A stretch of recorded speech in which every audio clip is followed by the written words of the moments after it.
ગુજરાતમાં 4.5 કરોડના કૌભાંડના આક્ષેપ થયા છે। ડિસ્ટ્રિક્ટ મિનરલ ફંડમાં ભ્રષ્ટાચાર મામલે તપાસની માંગ થઈ રહી છે। કોંગ્રેસ સમિતિએ ડેપ્યુટી કલેક્ટરને આવેદનપત્ર આપ્યું છે। ₹20ની સાવરણીના 270 રૂપિયા ઉઘરાવ્યાનો આક્ષેપ થયો છે।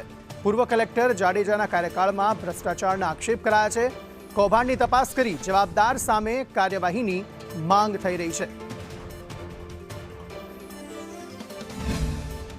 જે ગામમાંથી ખનીજ નીકળતું હોય તે ગામમાં વાપરવાની હોય છે, જે ફાળવવામાં આવે એ ગ્રાન્ટ ત્યાં વાપરવાની હોય છે।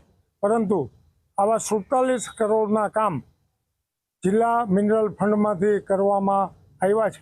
એમાંથી જે પુંજાભાઈ વંશ અમારા પ્રમુખશ્રીએ તપાસના આધારે જે પુરાવા સાથે વિગતો રજૂ કરી છે, એમાં 9 કરોડ રૂપિયાની ખરીદીઓ મારા પૂર્વ વક્તાએ જે હિરેનભાઈએ વાત કરી કે સાવરણાની કિંમત બજારમાં 20 રૂપિયા હોય એ પણ 270 રૂપિયા જેવા રૂપિયા ચૂકવી અને આંગણવાડીમાં અપાણા છે।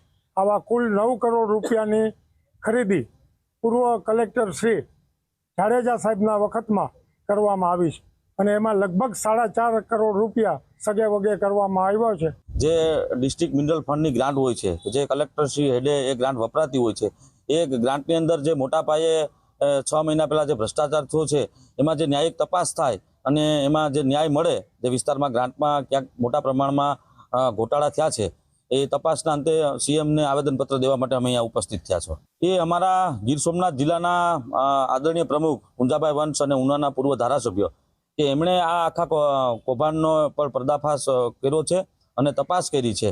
લગભગ 9 કરોડ રૂપિયા જેવા રકમની આ ગ્રાન્ટ હતી, એમાંથી 55% જેટલી રકમ એટલે 4 કરોડ ને 57 લાખ રૂપિયા જેવો ભ્રષ્ટાચાર થયો છે।